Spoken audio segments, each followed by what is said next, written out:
स्वागत है आपका आज की करंट अफेयर की क्लास में। आज मैं आपके साथ जो भी लेटेस्ट करंट अफेयर्स हैं वह डिस्कस करने वाला हूं।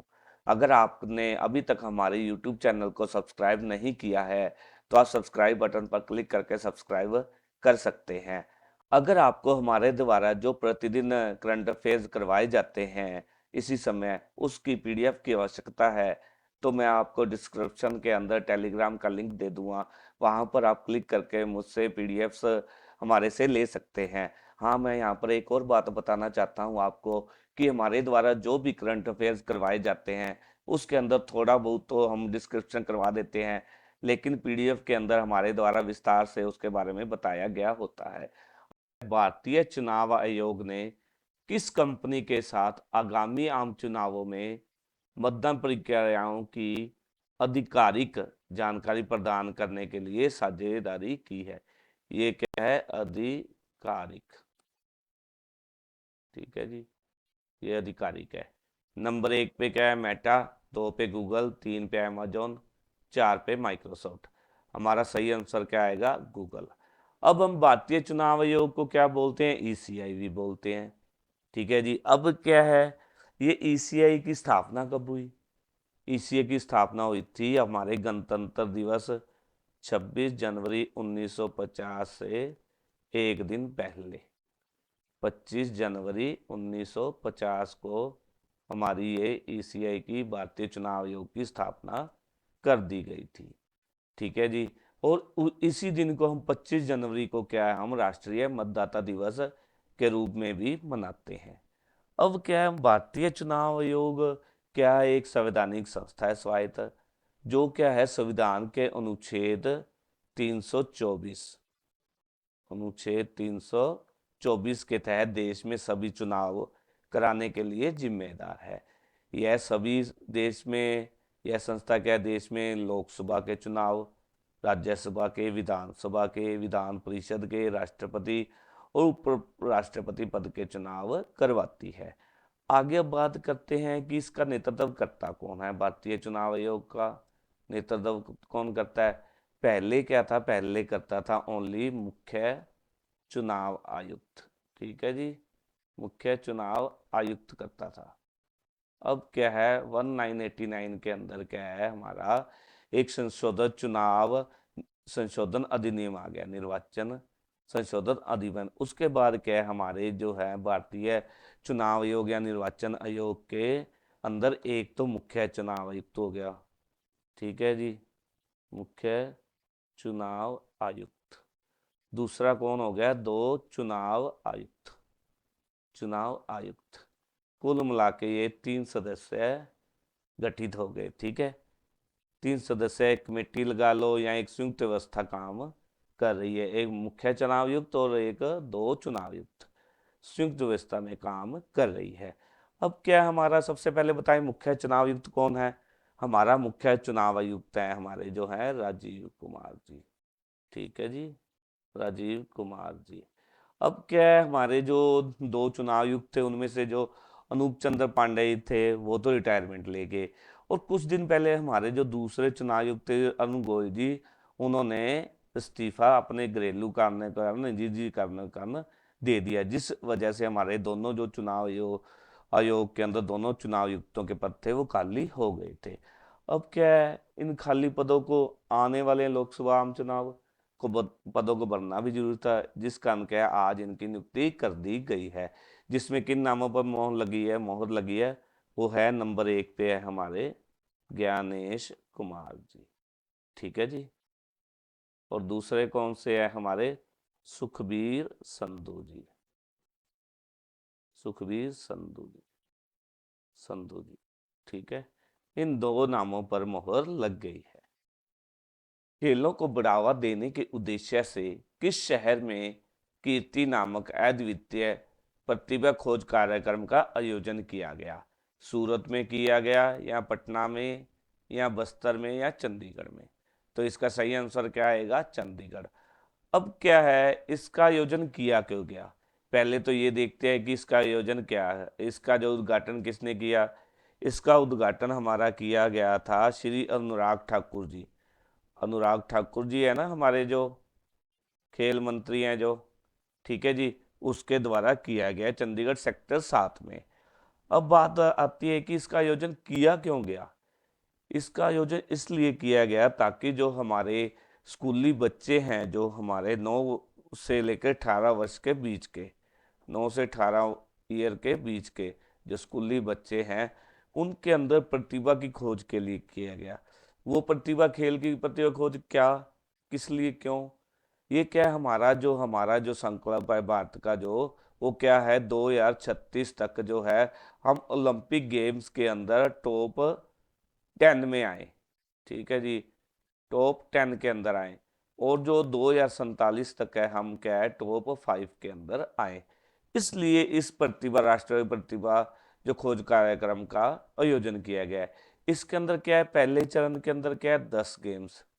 ठीक है, पहले चरण के अंदर 10 गेम्स के अंदर जो भी हमारे पूरे इंडिया के बीच 9 वर्ष से लेकर 18 ईयर के बच्चे हैं, जिनके अंदर इन गेम्स के अंदर कला है, उनको खोजा जाएगा।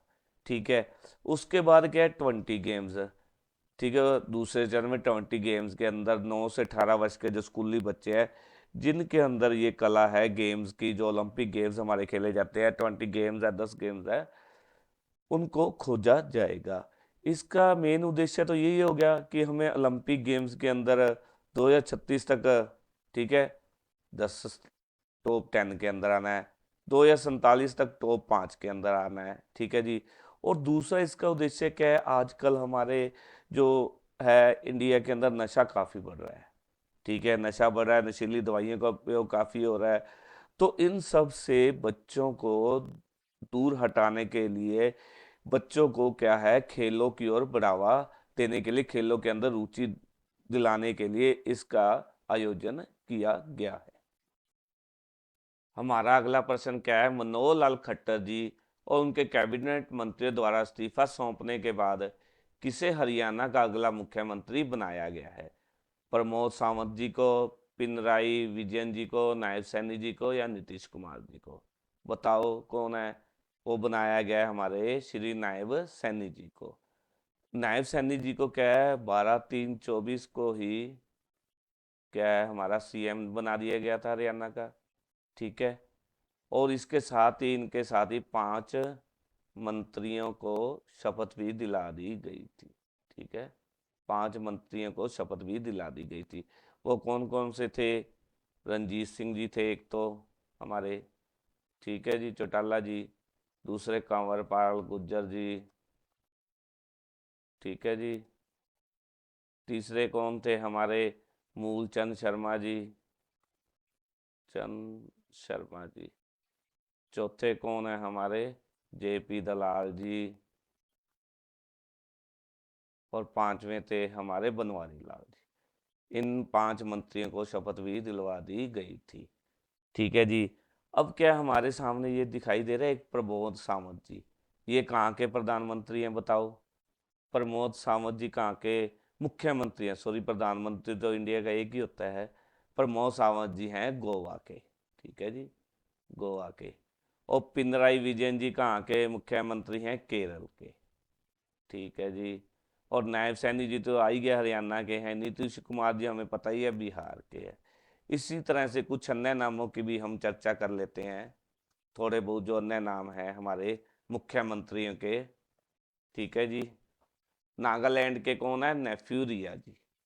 नागालैंड, नागालैंड कौन है, नेफ्यू रियो जी, नेफ्यू रियो। ठीक है जी। ऐसे ही तमिलनाडु के हैं, तमिलनाडु के कौन है बताओ आप। तमिलनाडु के हैं के स्टालिन। ठीक है जी। इसी तरह के तेलंगाना के हैं हमारे रेवंत रेड्डी जी। त्रिपुरा के हैं डॉक्टर मानिक साहा जी। उत्तर प्रदेश के हमारे हैं योगी आदित्यनाथ जी। उत्तराखंड के हैं हमारे पुष्कर सिंह धामी जी। पश्चिम बंगाल के आपको पता ही है, ममता बनर्जी जी हैं, सुश्री ममता बनर्जी जी हैं हमारे। हिमाचल प्रदेश के सुखविंदर सिंह सुक्खू जी हैं। अभी अभी उनकी सीएम की कुर्सी जाने वाली थी, वो बच गई है। झारखंड के हमारे चंपई सोरेन जी, ठीक है जी। केरल के हमने देख ही लिए। आंध्र प्रदेश के YS जगनमोहन रेड्डी जी। अरुणाचल प्रदेश के पेमा खांडू जी। असम के हिम्मत बिस्वा शर्मा जी, ठीक है जी। छत्तीसगढ़ के हमारे विष्णुदेव साय जी। इस तरह से हमारे अलग अलग स्टेटों के अलग अलग मुख्यमंत्रियों के नाम हैं। आगे हमारा नेक्स्ट क्वेश्चन है, 4 नंबर क्वेश्चन कौन सा है? राष्ट्रीय अनुसूचित जाति आयोग के नए अध्यक्ष कौन है? बताओ जी, नए अध्यक्ष कौन बनाए गए राष्ट्रीय अनुसूचित जाति आयोग के? किशोर मकवाना जी हैं, AS राजीव जी हैं, या गगन अरोड़ा जी हैं, या दलजीत सिंह जी हैं? वो कौन है? हमारे किशोर मकवाना जी। किशोर मकवाना जी ने क्या है, 11/3/24 को ही नई दिल्ली में राष्ट्रीय अनुसूचित जाति आयोग के अध्यक्ष का पदभार ग्रहण किया है। इन्हीं के साथ लव लव कुश कुमार ने भी इसी दिन जो है राष्ट्रीय अनुसूचित जाति आयोग के सदस्य के रूप में पद ग्रहण किया है, ठीक है जी। किशोर मकवाना जी को भारत के राष्ट्रपति द्वारा भारत सरकार के राष्ट्रीय अनुसूचित जाति के आयोग के अध्यक्ष के रूप में नियुक्त किया है। अब हम बात कर लेते हैं राष्ट्रीय अनुसूचित जाति आयोग के बारे में। इसका गठन क्यों किया गया? यह एक संवैधानिक निकाय है, ठीक है जी। क्या है ये? संवैधानिक निकाय है। इसकी स्थापना जो है, जो हमारे अनुसूचित जातियों SC के मान लो शोषण के विरुद्ध सुरक्षा प्रदान करने के लिए किया गया है। साथ ही क्या है, SC कैटेगरी के जो भी हमारे समाज के अंदर व्यक्ति है, उनके सामाजिक, शैक्षणिक, आर्थिक व सांस्कृतिक हितों को बढ़ावा देने के उद्देश्य से इसकी जो है गठन किया गया है, इस आयोग का गठन किया गया है, ठीक है जी। अब आप कर लेते हैं NCC की संरचना। संरचना के अंदर क्या है, एक अध्यक्ष होता है, एक उपाध्यक्ष और 3 अतिरिक्त सदस्य शामिल होते हैं। इस तरह से NCC के अंदर कुल 5 सदस्य हुए। इनकी नियुक्ति कौन करता है? राष्ट्रपति जी करते हैं। उनकी सेवा शर्त व कार्यकाल कौन निर्धारित करता है? वो भी हमारे इंडिया के राष्ट्रपति द्वारा ही निर्धारित किया जाता है, ठीक है जी। कौन है हमारे राष्ट्रीय अनुसूचित जाति आयोग के नए जो हमारे अध्यक्ष हैं? वो है किशोर मकवाना जी, ठीक है जी। और कौन किसने नई सदस्यता ग्रहण की है? बताओ, अभी यह क्वेश्चन हमने किया था। किसने हमारे है जो नई सदस्यता ग्रहण की है? लव कुश कुमार जी ने, ठीक है जी। अब हमारा नेक्स्ट क्वेश्चन कौन सा आ रहा है? किस देश के हवाई अड्डे को एयरपोर्ट सर्विस क्वालिटी द्वारा एशिया प्रशांत क्षेत्र में ACASQ के सर्वश्रेष्ठ हवाई अड्डा चुना गया है? किस देश के को? सिंगापुर को, भारत को, चीन को, या थाईलैंड को? सही आंसर क्या आएगा इसका? भारत को, ठीक है जी। भारत को चुना गया है। भारत का है प्रति वर्ष क्या है? 40 मिलियन यात्रियों को प्रतिवर्ष सेवा देता है। इस कारण भारत को एशिया का सर्वश्रेष्ठ ASQ चुना गया है।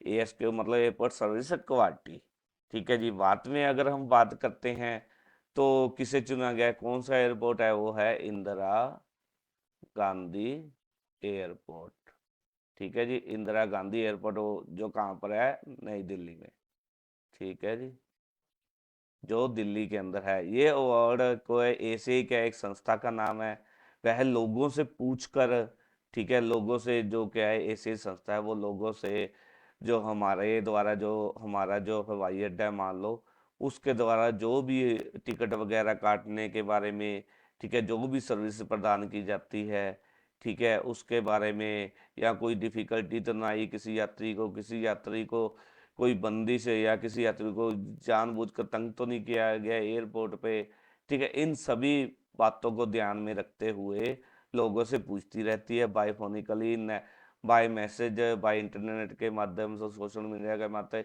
इसी के आधार पर क्या है हमारे जो है ACIASQ है जो एयरपोर्ट सर्विस क्वालिटी के बारे में चेक करती है। और इसके अंदर कौन चुना गया है? भारत।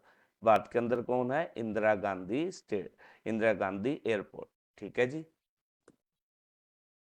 आगे नेक्स्ट क्वेश्चन है हमारा, दिल्ली ग्रामोदय अभियान परियोजना का उद्घाटन कहाँ किसने किया है? नरेंद्र मोदी जी ने, अमित शाह जी ने, राजनाथ सिंह ने, या अरविंद केजरीवाल ने? इसका सही आंसर क्या आएगा? अमित शाह जी ने। केंद्रीय मंत्री अमित शाह ने कहाँ पे किया है? दिल्ली के अंदर। ठीक है, दिल्ली ग्रामोदय अभियान दिल्ली के अंदर ही है। 41 गांवों में, कौन से 41 विलेजेस के अंदर क्या है? पीएनजी सुविधाओं और 178 गांवों में विकास परियोजनाओं का उद्घाटन किया है। 178 गांवों के अंदर विकास परियोजनाओं का उद्घाटन किया है केंद्रीय मंत्री। ठीक है जी, अमित शाह के द्वारा क्या है? 41 गांवों के अंदर पीएनजी मतलब पाइप्ड नेचुरल गैस सुविधाओं की शुरुआत की। ठीक है जी, इस पहल का उद्देश्य दिल्ली के ग्रामीण क्षेत्रों में बुनियादी ढांचों और उनके जीवन स्तर को ऊपर उठाना है। क्या है इसका उद्देश्य? क्या है इस परियोजना का, अभियान का, दिल्ली ग्रामोदय अभियान का? जो क्या है, दिल्ली के अंदर जो ग्रामीण क्षेत्रों के अंदर लोग रहते हैं उनके बुनियादी ढांचे, ठीक है जी, एक तो हो गया बुनियादी ढांचा, ठीक है, और उनका जो रहने सहने का ढंग है, जीवन स्तर है, इसको ऊपर उठाना है। ठीक है जी, हमारा अगला प्रश्न है 96वें अकादमी पुरस्कार में किस फिल्म ने सर्वश्रेष्ठ फिल्म का पुरस्कार जीता है? Oppenheimer, Poor Things, the Holdover, none of the above. कौन सी फिल्म ने अकादमी पुरस्कार जीता है? ओपनहैमर ने। प्रधानमंत्री नरेंद्र मोदी ने कहाँ कोचरब आश्रम का उद्घाटन किया है? बेंगलुरु के अंदर, मैसूर के अंदर, जयपुर के अंदर, या साबरमती के अंदर? इसका आंसर क्या आएगा? ऑप्शन 4 हमारा साबरमती। ठीक है जी, प्रधानमंत्री श्री नरेंद्र मोदी जी द्वारा क्या है? साबरमती आश्रम, ठीक है, साबरमती, ठीक है, आश्रम का दौरा किया, कोचरब आश्रम का दौरा किया साबरमती के अंदर, और उन्होंने वहां पर क्या है? कोचरब आश्रम का उद्घाटन किया।